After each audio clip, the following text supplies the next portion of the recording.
कालूपुर के जंगल में एक लालची और कंजूस चिड़िया रहा करती थी। उसका नाम टोनी था। उसे खाने पीने का बहुत शौक था। एक दिन वो भोजन की तलाश में जा रही थी, तभी उसकी नजर कालू कौवे पे पड़ती है। वो पकोड़े बेच रहा था।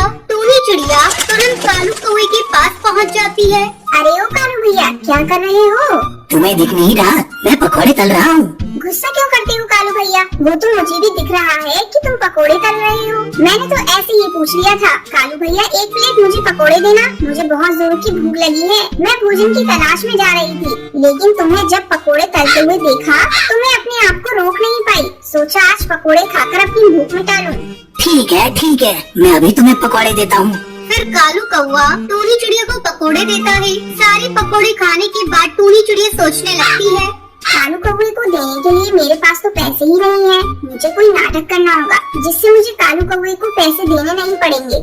ऐसा सोचकर टोनी चिड़िया जोर जोर से चिल्लाने लगती है। हाय रे, मैं मर गई। मेरे पेट में बहुत दर्द हो रहा है। अरे कालू, तूने इस पकोड़े में क्या मिलाया है? मैं अभी तुम्हारी शिकायत पुलिस से करती हूँ।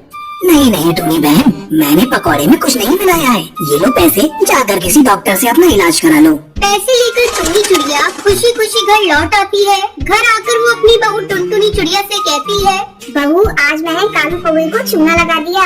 माँ जी, आप ये सब ठीक नहीं कर रही है। रोज किसी न किसी की दुकान पर जाकर फ्री में खाती है। ये अच्छी बात नहीं। अगर आपके साथ कोई ऐसा करेगा तो आपको कैसा लगेगा? अरे ओ ज्ञान की देवी, अब ये ज्ञान देना छोड़ और जाकर अपना काम कर। मेरा पेट तो भर चुका है, मैं तो चली आराम करने। टुनटुनी नेक चिड़िया थी। उसे अपनी सास की आदत बिल्कुल अच्छी नहीं लगती थी। वो अपनी सास को समझाने का बहुत प्रयास करती, लेकिन उसकी सास समझने को तैयार ही नहीं थी। एक दिन की बात है, टोनी चिड़िया की सहेली हरी तोती उसके घर आती है और उससे कहती है, टोनी, ये ले फल और मिठाइयाँ। मेरे बेटे ने विदेशी चिड़िया से शादी कर ली है और कभी मौका मिलेगा तो मेरी बहू से मिलने जरूर आना। अब मैं चलती हूँ, मेरे घर पर बहुत सारे काम पड़े हैं। इतना कहकर हरी तोती वहाँ से चली जाती है। हरी तोती के जाने के बाद टोनी चिड़िया फल और मिठाइयों को खाने लगती है। थोड़ी ही देर में वो सारे फल और मिठाइयों को खा लेती है। ये फल और मिठाइयाँ तो बहुत ही स्वादिष्ट थी। इस तरह 2 दिन गुजर जाते हैं। अचानक एक दिन आधी रात को टोनी चिड़िया जोर जोर से चिल्लाने लगती है, अरे बहू, मेरे पेट में बहुत जोरों से दर्द हो रहा है। किसी डॉक्टर के पास ले चल, नहीं तो मैं मर जाऊंगी। उसके रोने की आवाज सुनकर टुनटुनी चिड़िया उसके पास आती है और कहती है, अरे माँ जी, ये आपका घर है, आप यहाँ नाटक क्यों कर रही है? करमजली, मैं दर्द से मरी जा रही हूँ और तुझे ये सब नाटक लग रहा है। तभी टुनटुनी चिड़िया देखती है कि उसकी सास के पेट से एक बड़ा सा पेड़ निकल आया है। पेड़ देखकर दोनों सास बहू डर जाती हैं। टुनटुनी तुरंत अपनी सास को लेकर डॉक्टर बुलबुल के पास जाती है। डॉक्टर टोनी चिड़िया की हालत देखकर टुनटुनी को बताती है, लगता है इन्होंने भोजन के साथ किसी फल का बीज निगल लिया है। तुरंत इनका ऑपरेशन करना होगा। टुनटुनी चिड़िया, तुम जल्दी से ऑपरेशन के पैसे जमा कर दो, नहीं तो टाइम के साथ ये पेड़ और बड़ा हो जाएगा। ये सब सुनकर टुनटुनी चिड़िया हैरान हो जाती है और सोचती है, हाय राम, अब मैं कहाँ से लाऊं ऑपरेशन के लिए पैसे? पता नहीं माँ जी खाने के पीछे इतना लालच क्यों करती थी। डॉक्टर, कुछ भी करके मेरी सास को बचा लीजिए, मैं जल्द से जल्द पैसे जमा कर दूंगी। अब टुनटुनी चिड़िया की सहेली सुंदरी कौवी के पास पैसे लेने जाती है और टोनी चिड़िया की तबीयत के बारे में बताती है। बहन, मेरी सास बहुत बीमार है। अगर टाइम से उनके पेट से पेड़ नहीं निकाला तो वो पेड़ और बड़ा हो जाएगा। टुनटुनी चिड़िया को इतना उदास देखकर सुंदरी कौवी उसे पैसे दे देती है। फिर टुनटुनी चिड़िया जल्दी से अस्पताल जाकर ऑपरेशन के लिए पैसे जमा कर देती है। तभी डॉक्टर बुलबुल टोनी चिड़िया को ऑपरेशन करती है और जड़ के साथ उस पेड़ को बाहर निकाल देती है। कुछ दिनों बाद टोनी चिड़िया स्वस्थ हो जाती है और फिर खाने के लिए लालच करना छोड़ देती है और टुनटुनी चिड़िया से कहती है, बहू, मुझे माफ कर दियो। मेरी वजह से तूने बहुत परेशानी उठाई। मैं दोबारा किसी को खाने के लिए परेशान नहीं करूँगी। तभी से टोनी चिड़िया खुशी खुशी अपने परिवार के साथ रहने लगती है। एक घने जंगल में बबली नाम की अमीर कबूतरी रहा करती थी। उसका एक बेटा था जिसका नाम बंटी था। बबली के घर एक काम वाली बाई थी। उसकी एक बेटी थी जिसका नाम टुनटुनी था। एक दिन टोनी अपनी बेटी टुनटुनी से कहती है, बेटी, तुम यही घर पर खेलना, मैं बबली मैम साहब के घर काम करके आती हूँ। ठीक है माँ, तुम जाओ।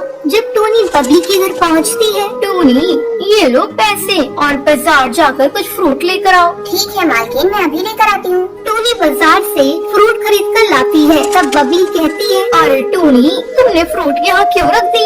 जाओ जाकर इन्हें टोकरी में रख दो। ठीक है मालकिन, अभी रख देती हूँ। थोड़ी देर बाद मालकिन, मैंने घर का सारा काम कर दिया है, क्या मैं अब घर जा सकती हूँ? मेरी बेटी घर पर भूखी है, मेरा इंतजार कर रही होगी। नहीं टूनी, तुझे अभी नहीं जाना। तू देख नहीं रही है, मेरे बेटे को भी भूख लग रही है। चल पहले टोकरी से फल निकाल कर काट दे। ठीक है मालकिन, मैं अभी काट कर देती हूँ। टूनी फल काट कर बबली को देती है। टूनी, अब तू घर जा सकती है। टूनी के घर पहुंचने पर, माँ मुझे जोरों की भूख लगी है, मुझे जल्दी से कुछ खाने को दो। बस बस बेटा, मैं अभी तुझे कुछ खाने को देती हूँ। टूनी खाना बनाने लगती है। बेटा तू बैठ, बस 2 मिनट लगेंगे। देख मैं तेरे लिए रोटी दाल बना रही हूँ।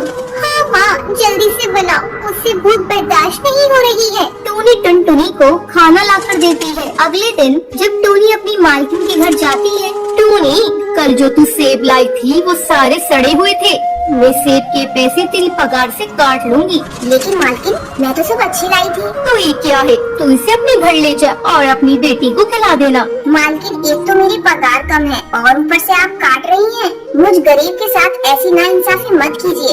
एक तो इतनी कम पगार में हम लोगों को बड़ी मुश्किल से 2 वक्त की रोटी मिलती है और ऊपर से आप पैसे काट लेंगी, तो हम पूरे महीने कैसे खाएंगे?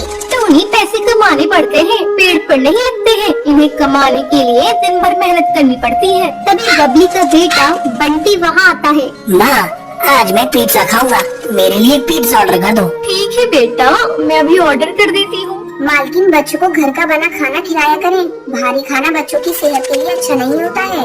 देख टूनी, तू मेरे यहाँ काम करती है तो काम से मतलब रखा कर और मुझे ज्यादा सलाह देने की जरूरत नहीं है। मेरे पास इतने पैसे हैं कि मैं अपने बेटे की हर इच्छा पूरी कर सकती हूँ। तुम गरीब लोग हमें देख कर चलते हो, इसलिए कहते हो ये अच्छा है ये बुरा है। मालकिन, मेरे कहने का मतलब वो नहीं था। मैं भी एक माँ हूँ, जानती हूँ बच्चों के लिए खाना कौन सा अच्छा है। मैं तो बस आपको बता रही थी, आगे आपकी मर्जी। तभी डिलीवरी बॉय पिज्जा लेकर आ जाता है। मैम, ये रहा आपका पार्सल। जैसे ही बंटी पिज्जा खाता है, उसे उल्टियाँ होने लगती हैं। अरे ये मेरे बेटे को क्या हो गया? ये इतनी उल्टियाँ क्यों कर रहा है? मालकिन, आप घबराइए मत, मैं अभी नींबू पानी लेकर आती हूँ। बंटी बेटा अभी ठीक हो जाएगा और आगे से बंटी बेटे को बाहर का खाना मत दीजिएगा। तू ठीक कहती है टूनी, मैं कान पकड़ती हूँ। आगे से इसे बाजार का कुछ भी नहीं खाने दूंगी, हमेशा इसे घर का बना खाना दूंगी। ये सुनकर टूनी खुश हो जाती है और अपने काम पर लग जाती है। ऐसे ही समय पंख लगाकर उड़ने लगता है। टूनी की बेटी टुनटुनी बड़ी हो जाती है। एक दिन वो पानी पीने के लिए नदी किनारे जाती है, जहाँ उसकी मुलाकात जंगल के सबसे अमीर पक्षी कड़कनाथ सेठ के बेटे से होती है। वाह, कितनी प्यारी चिड़िया है, काश मेरी शादी इससे हो जाए। कालू टुनटुनी के पास जाता है और उससे बात करता है। हेलो, मेरा नाम कालू है और मैं वो कड़कनाथ ज्वेलर्स का नाम सुना है ना, वही तो जंगल के सबसे बड़े हीरा व्यापारी है ना, मैं उन्हीं का बेटा हूँ। ओके, तो बताइए मैं आपकी कैसे मदद कर सकती हूँ? मुझे तुम बहुत अच्छी लगी हो। अगर तुम्हारी शादी किसी से तय न हुई हो और तुम किसी को पसंद न करती हो तो मैं तुमसे शादी करना चाहता हूँ। टुनटुनी को कालू का बेबाक अंदाज पसंद आ जाता है। तुम भी बहुत हैंडसम हो और ठीक है, मैं भी तुमसे शादी करने के लिए तैयार हूँ। और इसी तरह दोनों की मुलाकातें दिन पर दिन बढ़ती चली जाती है। और एक दिन, देखो कालू, मैं एक गरीब माँ की बेटी हूँ और मेरी माँ एक नौकरानी है। टुनटुनी की बातें सुनकर एक मिनट तो कालू चुप हो जाता है। सुनो, मैं कल मम्मी पापा को लेकर आऊँगा, तुम तैयार रहना। अगले दिन कालू अपने पिता और माँ को लेकर टुनटुनी के गरीब खाने पहुँचता है और साथ में बहुत सारे फल और मिठाइयाँ भी लेकर जाता है। कहाँ है तुम्हारी टुनटुनी बेटी? कालू बेटे से बड़ी तारीफ सुनी है। टूनी टुनटुनी को आवाज देती है। टुनटुनी की मासूमियत देखकर कालू के पिता और माँ, हमें लड़की पसंद आई। जो लड़की इतनी ईमानदार हो वो कितनी अच्छी होगी, ये रिश्ता पक्का समझो। और ये लो नए घोंसले की चाबी, अब आप लोग वहीं रहेंगे। और फिर टोनी और टुनटुनी खुशी खुशी अपनी बाकी जिंदगी गुजारते हैं।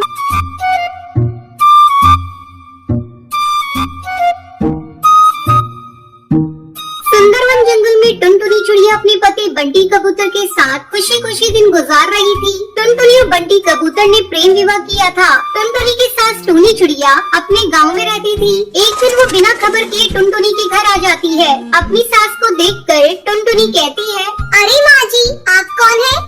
बहू, तूने मुझे पहचाना नहीं? मैं तेरी सास हूँ। आप तो बिना खबर के यहाँ आ गई। बहू, ये तुम कैसी बातें कर रही हो? अपने बेटे के घर आने के लिए मुझे खबर देनी होगी। लगता है मेरे आने से तुम खुश नहीं है। अरे नहीं माँ जी, आपके आने से तो मैं बहुत खुश हूँ। बहू, अब तो खुश रहे या नाराज, मैं तो कुछ दिन तक यहीं रहूंगी और मैं गांव तभी वापस जाऊंगी जब तू माँ बन जाएगी। अब जल्दी से तू मुझे पोते का सुख दे दे। अरे माँ जी, आप तो अभी आई हैं और अभी से पोते की रट लगाने लगी। अभी आप आराम कीजिए, मैं आपके लिए चाय बना कर लाती हूँ।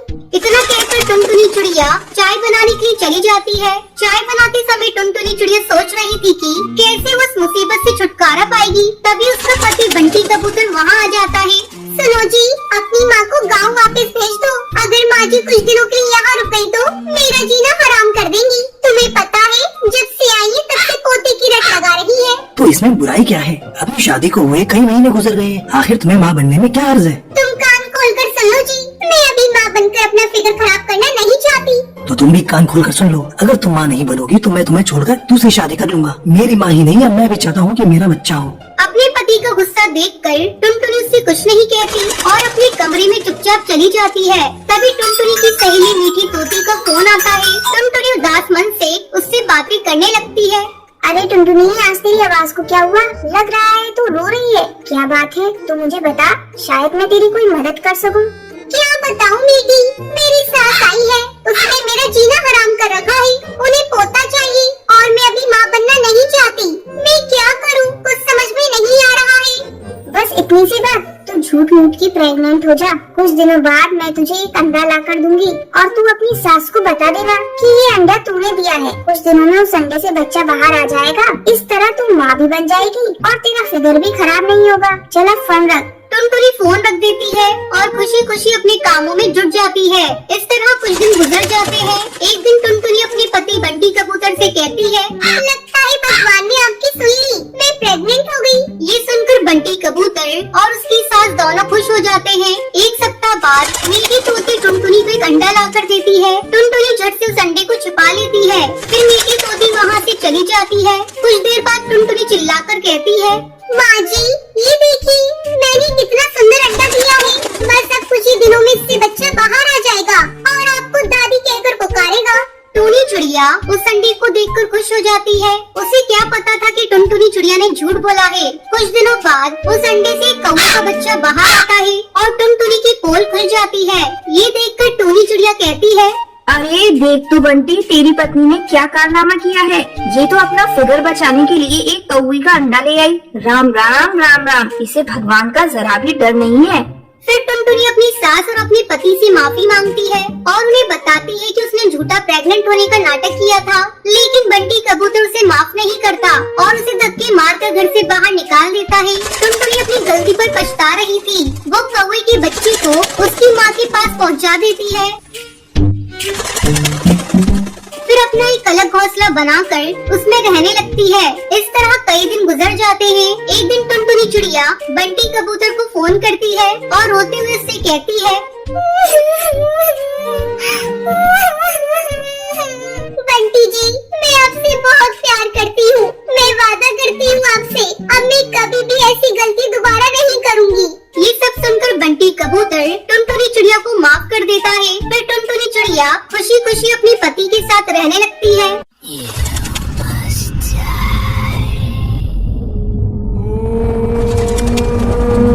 सुंदरवन जंगल में पीपल का पेड़ था। उस पेड़ के नीचे एक बहुत ही पुराना झूला था। कोई भी उस झूले के पास नहीं जाता था। जंगल के परिंदों का यही मानना था। उस झूले पे एक चुड़ैल रहती है जिसका नाम सुंदरी था। उसी पेड़ के पास एक और पेड़ था जिस पर टूनी और टुन्नू अपनी बेटी टुनटुनी के साथ रहते थे। एक दिन टूनी टुन्नू से कहती है, सुनिए जी, मैं सोच रही थी हम अपनी बेटी टुनटुनी की शादी कर देते हैं। आपको तो पता है ना, जंगल में कितने हादसे हो गए हैं। वो सुंदरी चुड़ैल चिड़ियों को मार देती है, इसलिए मैं चाहती हूँ हमारी बेटी अपने घर की हो जाए। टुन्नू टूनी से कहता है, टूनी, तुम बिना वजह परेशान हो रही हो, ऐसा कुछ भी नहीं है। लेकिन टूनी टुन्नू की सुनती नहीं है। वो टुनटुनी की शादी मोंटू कबूतर के साथ करवा देती है। टुनटुनी मोंटू के साथ खुश रहती है। एक दिन टुनटुनी अपनी माँ से मिलने के लिए घर जाती है। टूनी टुनटुनी से कहती है, बेटा, आज तुम और दामाद जी यहीं रुक जाओ, कल सुबह वापस चले जाना। काफी रात हो गई है, तुम जंगल का माहौल जानती तो हो ना? टुनटुनी टोनी से कहती है, जी माँ, मैं जानती हूँ। फिर मोंटू और टुनटुनी रात में सो रहे होते हैं। तभी अचानक से टुनटुनी की आँख खुल जाती है। उसे झूले के पास से सुंदरी चुड़ैल की आवाज सुनाई देती है। अरे ओ टुनटुनी, आजा मेरी बच्ची, मैं तुझे झूला झूलाऊंगी। मेरे पास आजा। टुनटुनी मोंटू को जगाने की कोशिश करती है। वो मोंटू से कहती है, मोंटू जल्दी उठो, सामने झूले पर कोई है, वो मुझे बुला रही है। मोंटू टुनटुनी से कहता है, टुनटुनी सो जाओ, काफी रात हो गई है और मुझे भी सोने दो। वही सुंदरी झूला झूलते हुए हंस रही होती है। जैसे ही टुनटुनी से खिड़की में से देखती है, वो गायब हो जाती है। फिर टुनटुनी से देखने के लिए पीपल के पेड़ के नीचे लगे हुए झूले के पास जाती है, मगर उसे कोई नजर नहीं आता है। यहाँ तो कोई नहीं है, लगता है मेरा वहम होगा। चलो आई हूँ तो आज झूले पर झूल कर देख लूँ। माँ ने कभी इस झूले पर बैठने नहीं दिया, बचपन से मैं इस झूले पर झूलना चाहती थी। टुनटुनी उस झूले पर बैठकर गाना गाने लगती है। ये रातें, ये मौसम, नदी का किनारा, ये चंचल हवा। ये रातें, ये मौसम, नदी का किनारा, ये चंचल हवा। कभी दो दिलों की मिलकर कभी ना होंगी जुदा। अरे वाह, मजा आ गया। चलो मैं चलती हूँ, मोंटू मेरा इंतजार कर रहा होगा। तभी चुड़ैल सुंदरी वहाँ पर आ जाती है और टुनटुनी को झूले से उतरने नहीं देती है। नहीं टुनटुनी, अब तुम इस झूले से कभी नहीं उतर पाएगी। हा हा हा हा। मैं तुझे मार दूंगी। तू भी मेरे साथ इसी पेड़ पर झूलती रहेगी, चुड़ैल बनकर। टुनटुनी ये सुनकर डर जाती है और चिल्लाती है, मोंटू, माँ, बचाओ मुझे इस उल्टे पैर वाली चुड़ैल से। टुनटुनी की आवाज सुनकर मोंटू कबूतर, टोनी और टुन्नू जाग जाते हैं और वो टुनटुनी के पास भागते हुए जाते हैं। और मोंटू कबूतर सुंदरी चुड़ैल से कहता है, ए चुड़ैल, छोड़ मेरी बीवी को, वरना मैं तुझे मार दूंगा, समझी? अपनी शक्ल कभी दोबारा आईने में देख नहीं पाएगी। सुंदरी मोंटू से कहती है, अच्छा तू मुझे मारेगा? हा हा हा। चल मार के देखा, देखूं कितना दाहत करेंगे। टुनटुनी चिल्ला रही होती है,